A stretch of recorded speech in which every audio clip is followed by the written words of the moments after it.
how is it that a foreign king is head of our military? So now let's talk about how the foreign king is head of our executive. Because like I say, we have legislative branch of government. That's the branch that pass laws.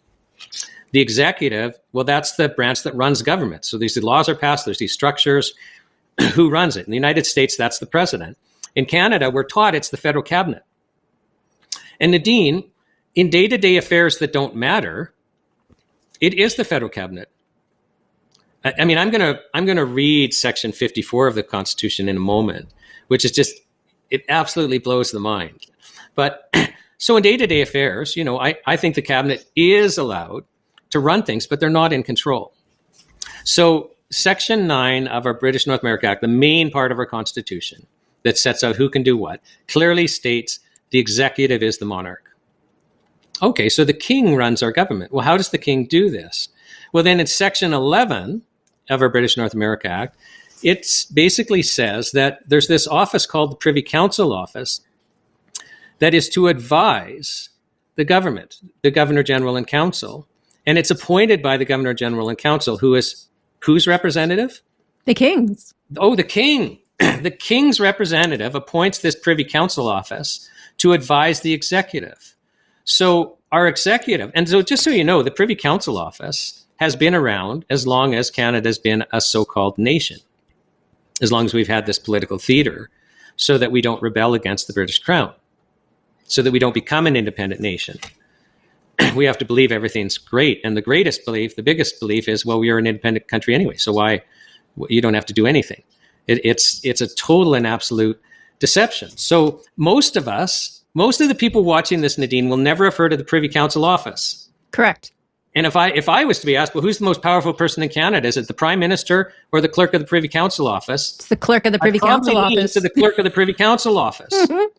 And most of us had never heard that. So the Privy Council Office is an office, so it's a group of people appointed by the Governor and General to advise the Governor General in running Canada.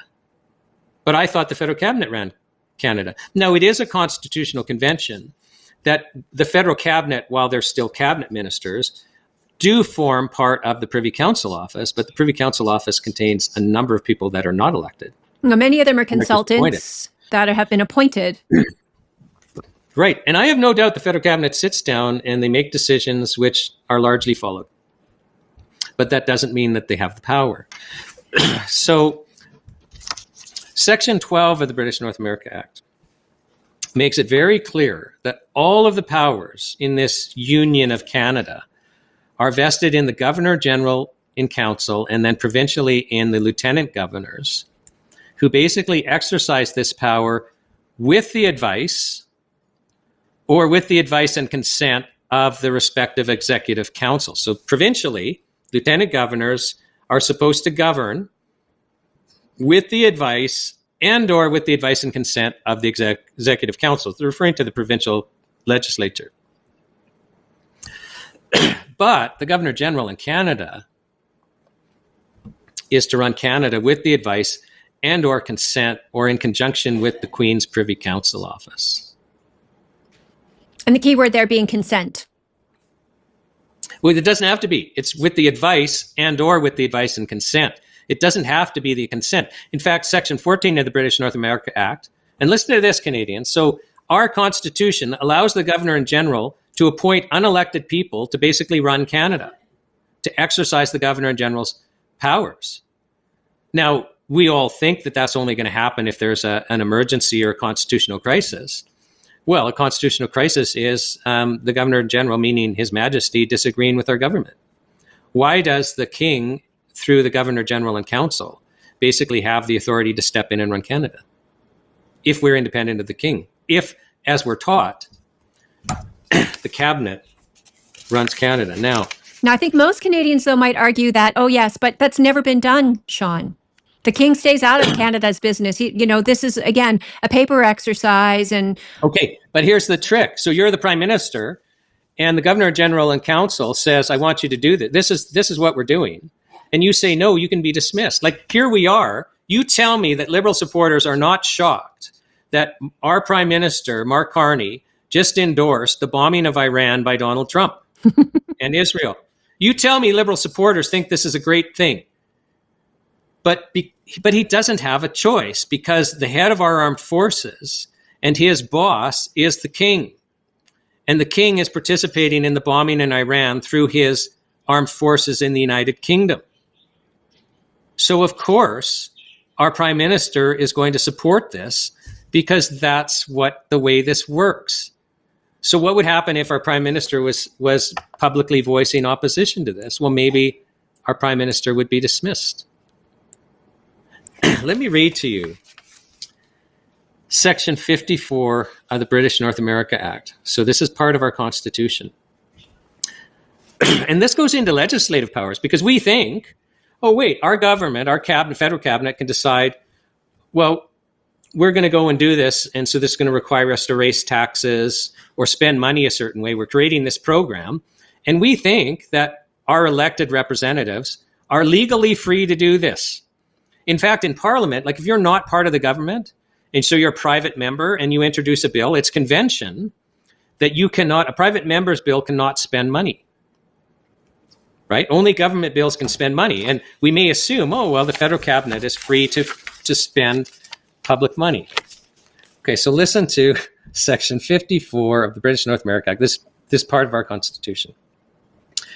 It shall not be lawful for the House of Commons to adopt or pass any vote, resolution, address, or bill for the appropriation of any part of the public revenue, that is, spend money, or of any tax or impost to any purpose that has not first been recommended to that House by message of the Governor General in session in which such vote, resolution, address, or bill is passed. So what our Constitution is saying is that it's not even legal for the House of Commons to pass a spending bill unless prior to that, the Governor General and Council has messaged to the House saying, I want you to pass the spending bill.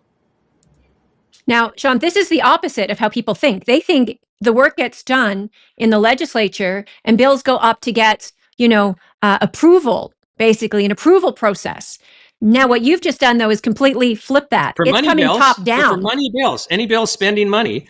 Let me just read it again. I mean, it's pretty strong language. And this governs, this is our Constitution. This is a British statute that forms our Constitution. It shall not be lawful for the House of Commons.